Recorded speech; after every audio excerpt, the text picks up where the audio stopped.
What is good, YouTube? Warstu here with a video on the DCU, the future of DC. Talking all things DC, we've got some new information about a Supergirl test screening. Andy Muschietti is somehow still attached to the Batman DCU version. The Superman movie hasn't actually broken even. Peacemaker Season 2 isn't charting.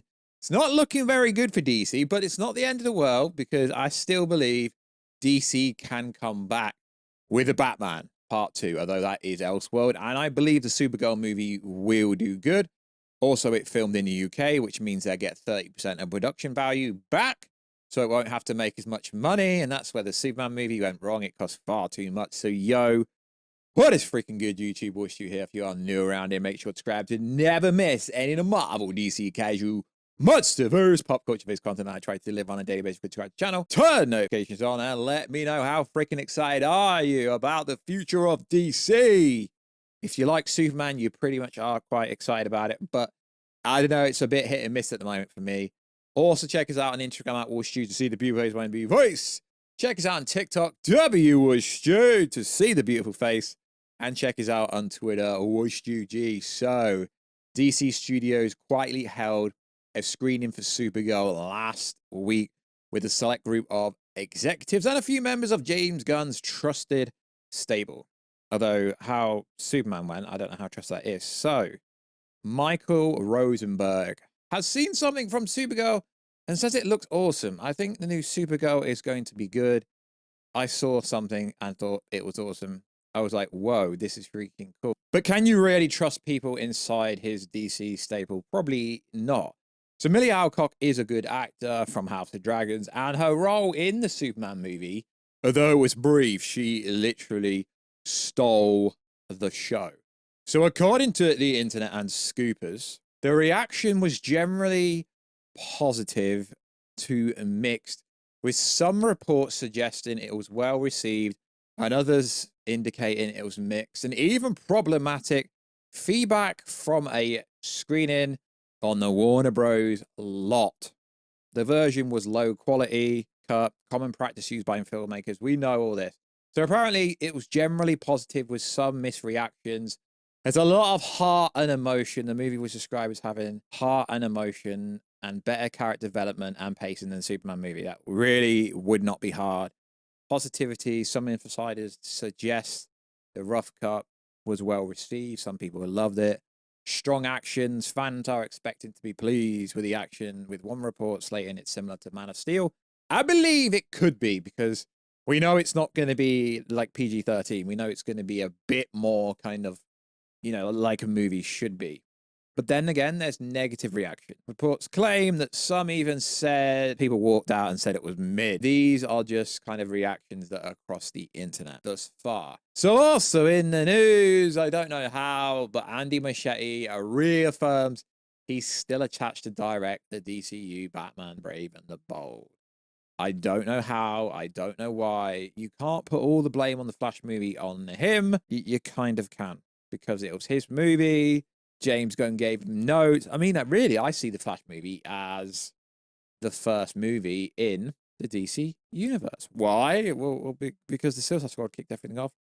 Not canon, not canon, canon. I mean, the whole universe was rebooted at the end of that movie, end of the Flash movie. So does that make it canon? I don't know. It's a good indication. So also in the news, turns out based on a Forbes report, the Superman movie hasn't actually broke even. James Gunn's Superman ends its theatrical run.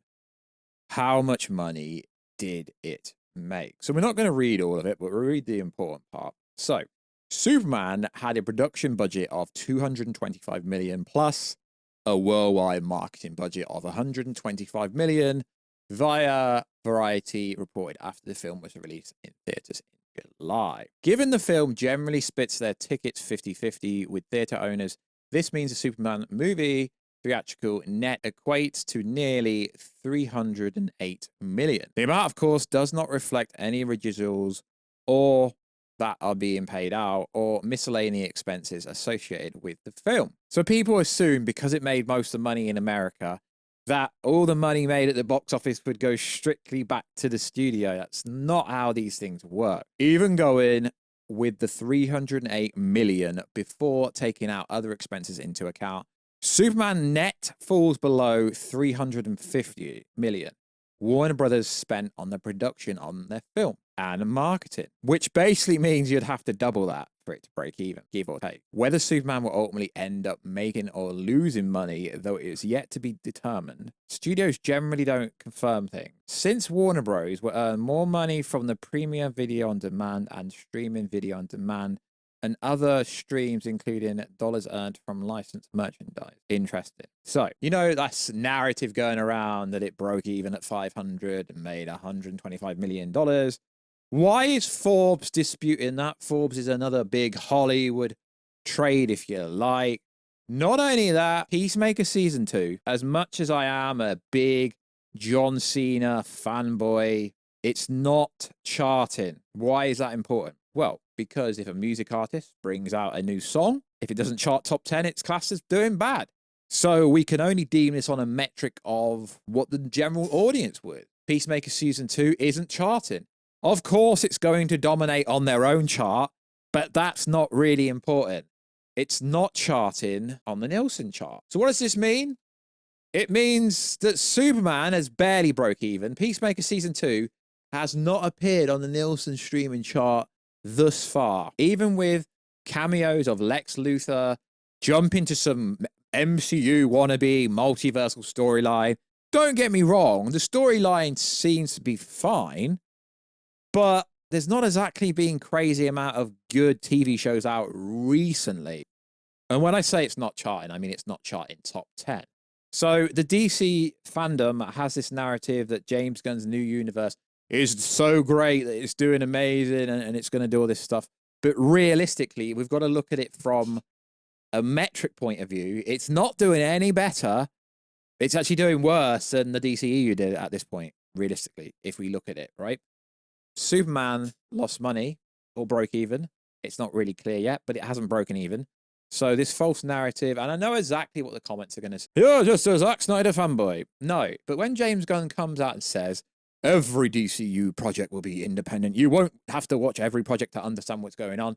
Literally, Peacemaker Season 2 is setting up Man of Steel 2, aka Man of Tomorrow, because it's essentially what Zack Snyder was going to do with Supergirl. Looks like Brainiac, really? We're really going to jump straight to Brainiac. You brought the multiverse in. And a lot of people criticize the MCU for the multiverse. But apparently James Gunn has done it right. I just think Peacemaker Season 2 is highly overrated. And that hurts me to say it because I'm actually a John Cena fan. But I don't know what to think of the current DCU. I'm looking forward to the Batman Part 2. I'm looking forward to Supergirl, mixed reactions. And people seem to think they know who the next Batman is because James Gunn followed someone. Can you lads stop getting your research from James Gunn followed someone on Instagram? I'll tell you this for free. James Gunn follows a hell of a lot more people than I do. Make of that what you want. So, also in the news, James Gunn said this recently. Not that it means much. He then spoke about the demand for actors who want to play the Cape Crusader. Listen, first of all, I can tell you the amount of big actors that have told me they want to be Batman. Make it Alan Richardson. It's not hard. Gunn continued, I think you'd have a harder time finding actors who don't want to be Batman. He's the one character everyone wants to play. That's the truth. I don't actually think that is the truth because everyone knows if you play a DC role, your career is either going to go one way or the other way, realistically. I mean, with Robin Pattinson, sure, it worked. With Ben Affleck, in fact, to be honest, it's worked with every character. But what I'm saying here is, I don't know if it will work, whoever they cast as the new Batman. And part of that is James Gunn's fault. James Gunn needs to start acting more like Kevin Feige. I mean, there's even an interview here on The Park Place. James Gunn needs to shut up. DC co-head makes everything about himself. He does, because we have Supergirl coming out soon. Barely spoke about it, but won't shut up about Peacemaker. The new DCU Batman only spoke about it when it looked like Warner Bros. Were getting bought out, and it still does. Gunn's absolutely everywhere talking about himself, talking about Peacemaker, the best casting I've ever done in my life. Rather than talking about how good Millie Alcock is, he's like, yes, this is the best Supergirl I've ever cast. It's the only Supergirl he casted. I mean, this article has a quote here. The arrogance of this statement is staggering. Gunn isn't directing the Supergirl film. He isn't writing it. Yet he's here framing Alcock casting as his achievement, not the creative team. In Gunn's telling, the movie's success won't belong to its director or star. It will belong down to James Gunn. And I hate to say it, it's just the way that James Gunn frames himself. He needs to talk to his old friend, Kevin Feige, about how to be a better co-head, because he's making everything DC about him when he is supposed to be co-head, not actually in charge. He's not directing Supergirl. He's not directing Green Lanterns.